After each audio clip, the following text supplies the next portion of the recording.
Ici, c'est 10 mois de souffrance, 10 mois de plantine, 10 mois de persévérance, 10 mois de foi, 10 mois de croyance. Nous sommes aujourd'hui dans l'une de nos plantations de papaye. J'ai fait plusieurs vidéos où je vous montrais des stratégies culturelles de la culture de papaye, afin que vous aussi, qui voulez vous lancer dans cette culture, puissiez apprendre, puissiez maîtriser cette culture. Donc, dans cette vidéo, je vais vous parler de quelques de nos difficultés que nous rencontrons dans ce champ de papaye. Comme vous observez bien, pourquoi je vais vous parler de cela d'abord? Je vais vous parler de cette difficulté-là pour que enfin vous puissiez, cela puisse vous inspirer en fait. Cela puisse vous motiver à vous lancer, parce qu'on ne va pas seulement passer le temps à vous raconter que oui, on réussit telle culture, on n'a pas de difficultés, mais non. Nous aussi, nous subissons des maux, nous aussi, nous subissons des moments difficiles, des pertes, comme j'ai dit à l'introduction de la vidéo. Alors regarde cette vidéo jusqu'à la fin pour savoir cette difficulté que nous rencontrons. Ça, c'est le moment de la récolte des papayes, de nos papayes.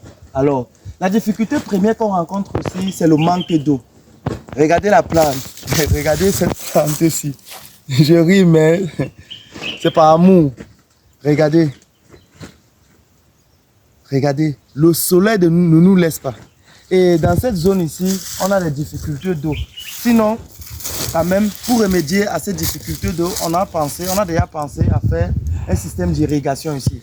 Donc, pour le moment, on fonctionne d'abord comme ça parce que la culture de papaye résiste plus au soleil.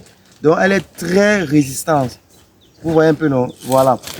Donc, on a un gros problème de manque d'eau. Vous-même, quand vous regardez le sol, vous voyez, c'est sec. Oui. Mais avant que cette saison sèche n'arrive, on avait quand même déjà préparé le champ. Quand je parle de la préparation du champ, ça veut dire en termes d'engrais, en termes d'apport de certains engrais qui pouvaient en même temps nourrir la plante et en même temps aussi donner un peu d'eau à la plante pour que cette saison sèche ne vienne pas totalement détruire nos plants de papaye. Comme je disais, regardez, ça a déjà porté les fruits, mais les plantes souffrent, ça souffre vraiment. Donc, toi qui veux te lancer dans la culture de papaye, si tu as les moyens pour faire l'irrigation, fais l'irrigation sur ta culture de papaye pour que toi aussi tu ne rencontres pas ce problème en saison sèche.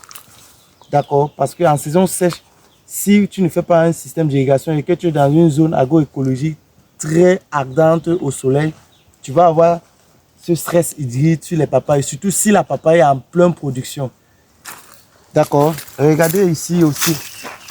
Vous voyez, comme je disais, les papayes veulent mûrir, mais ça veut grossir, mais le manque d'eau, le stress en fait. Donc, nous sommes en pleine récolte, comme je disais tantôt. Donc, ici là maintenant, on va les charger dans le sac. On va les envoyer à nos différents partenaires à Yaoundé. On va vendre aussi ici. Donc, oui, la culture de papaye paye, mais ça demande une patience. On ne plante pas aujourd'hui et on récolte là. Non. On plante, on patiente, on suit, on entretient. Alors, j'espère que cette vidéo va vous motiver à vous lancer aussi et à un état aussi préventif, parce que c'est ça l'importance de cette vidéo. Donc, faites l'agriculture vous fera du bien. Mais avant de vous lancer, entourez-vous des personnes qualifiées, des personnes sérieuses qui peuvent vous apporter des résultats. Mais fidèle communauté, bye bye, ciao.